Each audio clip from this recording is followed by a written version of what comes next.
یا ان کی تحقیق نہیں کی تو وہ ان کی خطا ہے، وہ ان کی غلطی ہے، اس کو تسلیم کر لینا چاہیے بس۔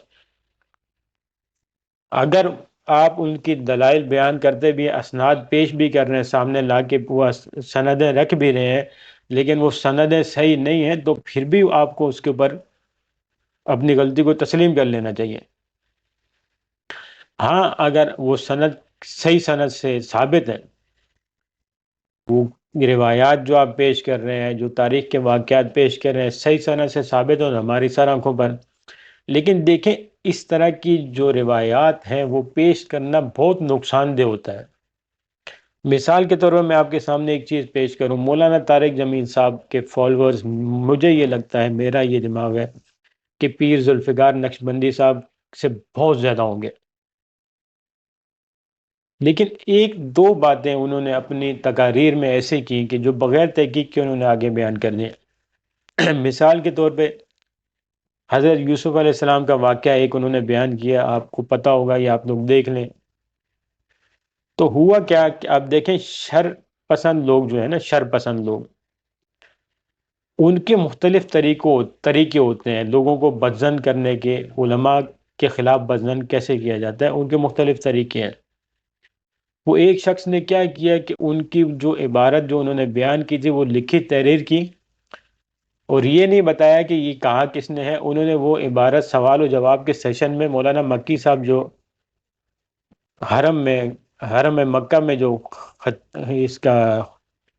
واعظ وغیرہ کرتے تھے، ان کے سامنے وہ سوال پیش کر دیا کہ حضرت، انہوں نے، اس شخص نے یہ نہیں لکھا کہ یہ کس نے کہا ہے، اس نے کہا کہ ایک مولوی صاحب نے یہ بات کی ہے۔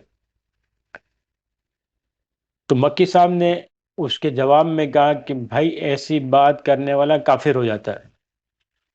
اللہ اپنے نبیوں کی تصدیق نہیں ہونے دیتا، اور جس شخص نے بھی یہ بات کی ہے وہ کافر ہو گیا۔ اب دیکھیں اس شخص نے اس چیز کو، اس کو نام نہیں دیا انہوں نے کہ بھائی میں فلانے شخص نے یہ بات کی ہے۔ اگر وہ نام دیتے نا تو مکی صاحب کی یہ عادت ہے کہ وہ یہ کہتے کہ جی آپ کو سمجھنے میں غلط فہمی ہوئی ہوگی، مولانا صاحب نے ایسی بات نہیں کی ہوگی، لیکن کیونکہ اس شخص کو پتہ تھا کہ اگر میں مولانا طارق جمیل کا نام لوں گا تو مکی صاحب ہو سکتا ہے کہ اس کی تعویل پیش کریں، یا اس کو ہٹا دیں، یا اس کے اوپر بات نہیں کریں، اس نے وہ نام نہیں لکھا اور ڈائریکٹ بیان کر دی، مکی صاحب نے فتویٰ دے دیا کہ یہ شخص کافر ہو جاتا ہے۔ پھر مولانا منظور مینگل صاحب نے بھی اس کے اوپر بات کی، اور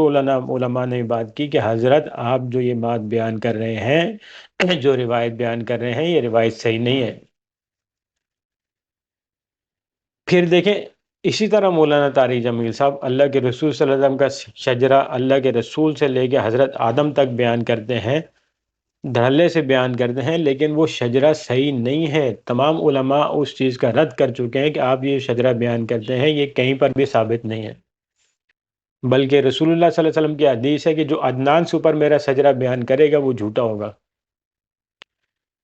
اب دیکھیں ہم یہ نہیں سمجھتے یا ہم یہ نہیں کہتے کہ مولانا طارق جمیل صاحب نے یہ باتیں جان بوجھ کر بیان کی ہوں گی، لا علمی میں کی ہوں گی، یا ان کو اس چیز کی تحقیق صحیح نہیں ہوگی، انہوں نے آگے بیان کر دی ہوں گی، لیکن ایک عالم جو اتنا بڑا، جو جن کے فالورز ہیں، جن کے ماننے والے ہیں، ان کو ان باتوں کی تحقیق نہیں کرنی چاہیے کہ جو میں بات بیان کر رہا ہوں وہ کس حد تک صحیح ہے یا کس حد تک غلط ہے۔ پھر دوسرا مسئلہ یہ ہے، مفتی سعید صاحب کا موقف کیا ہے، میں آپ کو سمجھاؤں۔ کچھ اور بھی ویڈیوز میں نے مفتی سعید صاحب کی دیکھی ہے، وہ یہ کہتے ہیں کہ دین کو ثابت کرنے کے لیے، دین کی اچھائی بیان کرنے کے لیے جھوٹی روایات کیوں بیان کی جائیں؟ کیا ہمارا اسلام جھوٹی روایات کا محتاج ہے کہ ہم جھوٹی روایات، من گھڑت واقعات پیش کر کے اسلام پھیلا سکتے ہیں؟ ہم سچ کے ذریعے کیوں نہیں پھیلا سکتے؟ پھر دیکھیں اس کا نقصان ایک اور بھی دیکھ لیں کہ آج کل انجینئر، یہ مرزا محمد علی انجینئر، یہ اس کا کام ہے کیا؟ اس کا کام یہی ہے کہ یہ اکابر کی کتب اکٹھی کرتا ہے، ان کو پڑھتا ہے، اس میں سے جو عبارت اس کو نظر آتی ہے کہ یہ روایت صحیح نہیں ہے، اس کی سند صحیح نہیں ہے، اس کو اٹھا کے لوگوں کے سامنے پیش کرتا ہے اور کہتا ہے کہ یہ دیکھو تمہارے بابے نے یہ کتاب میں جھوٹ لکھا ہے۔ یہیں پر ہم آ جاتے ہیں کہ کل کو وہ یہی پیر ذوالفقار نقشبندی صاحب کی کتاب اٹھا کے لے کے آتا ہے اپنے پاس، اور یوٹیوب پر اس کو کھولتا ہے اور لوگوں کو بولتا ہے یہ رو، یہ تمہارا بابا ہے، یہ اپنی کتاب میں یہ جھوٹ لکھ رہا ہے، مجھے اس کی سند لا کر دو۔ آپ یہ سمجھیں یا آپ یہ سمجھنے کی کوشش کریں کہ تمام اخلاص کے باوجود پیر ذوالفقار علی صاحب کی ذوالفقار نقشبندی صاحب کی محنت کو کتنا نقصان ہوگا اس چیز سے۔ دیکھیں مولانا طارق جمیل صاحب کی یہ ایک دو چار جو غلطیاں تھیں، اس سے کافی سارے لوگ میں نے دیکھے ان سے متنفر ہوئے ہیں۔ میں اپنے سامنے میں نے لوگوں کو دیکھا ہے جو ان کے بڑے عقیدت مند تھے، لیکن وہ متنفر ہو گئے کہ یار انہوں نے جھوٹ بولا ہے۔ اسی طرح یہ جو موقع پرست لوگ ہیں، انتشار پھیلانے والے لوگ ہیں، علماء کے خلاف لوگوں کو بدظن کرنے والے لوگ ہیں، یہ پھر ان کے ہاتھ میں ہتھیار بن جاتے ہیں۔ یہ آج نہیں تو کل پرسوں 100 سال بعد 50 سال بعد کوئی اٹھے گا اور پیر ذوالفقار صاحب کی کتاب لے کے آئے گا، بولے گا یہ تمہارے پیر نے لکھا ہے، مجھے اس کا حوالہ دو۔ کہاں سے لے کے آئیں گے آپ وہ حوالہ؟ تاریخ کی کتاب تو کوئی حجت یا نہیں رکھتی نا، کوئی سند تو نہیں رکھتی، وہ تو پھر آپ کہاں سے لا کے ڈیفینڈ کریں گے؟ پھر جو محنت پیر ذوالفقار نقشبندی صاحب کر رہے ہیں، مولانا طارق جمیل صاحب کر رہے ہیں، اس کے اوپر پانی پھرتا ہوا نظر نہیں آ رہا آپ کو؟ تو سیدھی سی بات یہ ہے کہ ہمیں یہ کوشش کرنی چاہیے کہ ہم، بہت اچھی بات ہے کہ ہم اسلام کی تبلیغ کریں، لوگوں کو اسلام سمجھائیں، سچ کے ذریعے سمجھائیں، جو صحابہ کرام کے فضائل ہیں، جو ان کے عادات ہیں، اس کے اوپر صحیح احادیث اتنی کثرت کے ساتھ موجود ہیں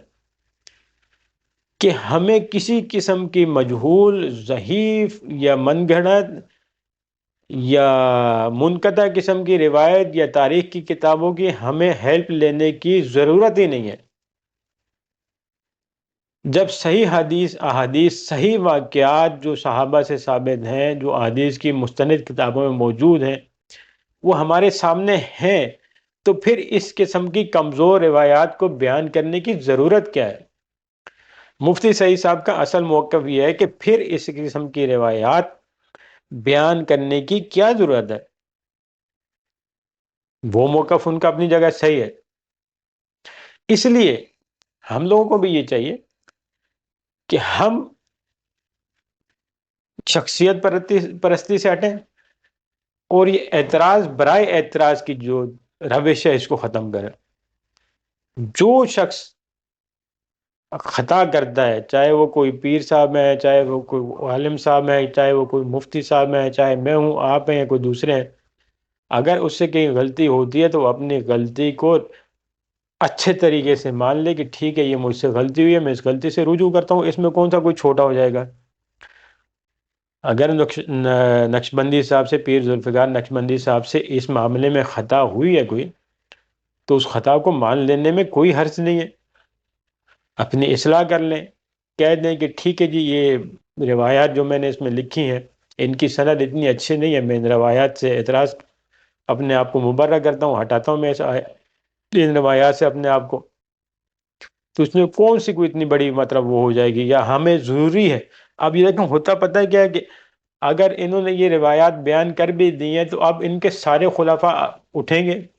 اور ان ساری روایات کو ہر طریقے سے صحیح ثابت کرنے کی کوشش کریں گے، اس لیے کہ کیونکہ یہ ہمارے پیر صاحب نے بیان کیے ہیں، وہ غلط ہو ہی نہیں سکتے۔ اب یہ خلیفہ صاحب وہ نقشبندی صاحب کی، پیر ذوالفقار نقشبندی صاحب کی محبت میں مفتی سعید صاحب کے متعلق اس انداز میں بات کر رہے تھے کہ میں آپ کو بیان نہیں کر سکتا ہوں۔ تو اس روش کو چھوڑنا چاہیے، ہمارے علماء کو بھی چاہیے،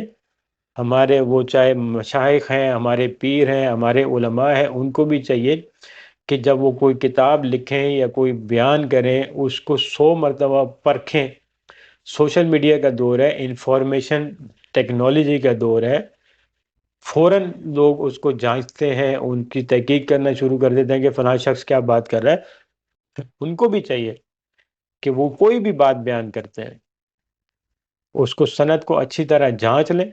اور اس کے بعد وہ بات آگے بیان کریں، تاکہ ان کا جو کاز ہے، ان کا جو مقصد ہے وہ خراب نہ ہو، ان کے اوپر اعتراض نہ کیا جائے کسی بھی طریقے سے۔ اعتراض ہوگا تو ظاہر ہے جو ان کا نیک مقصد ہے وہ خراب ہوگا۔ امید ہے کہ آپ کو بات سمجھ میں آئی ہوگی۔ السلام علیکم ورحمۃ اللہ وبرکاتہ۔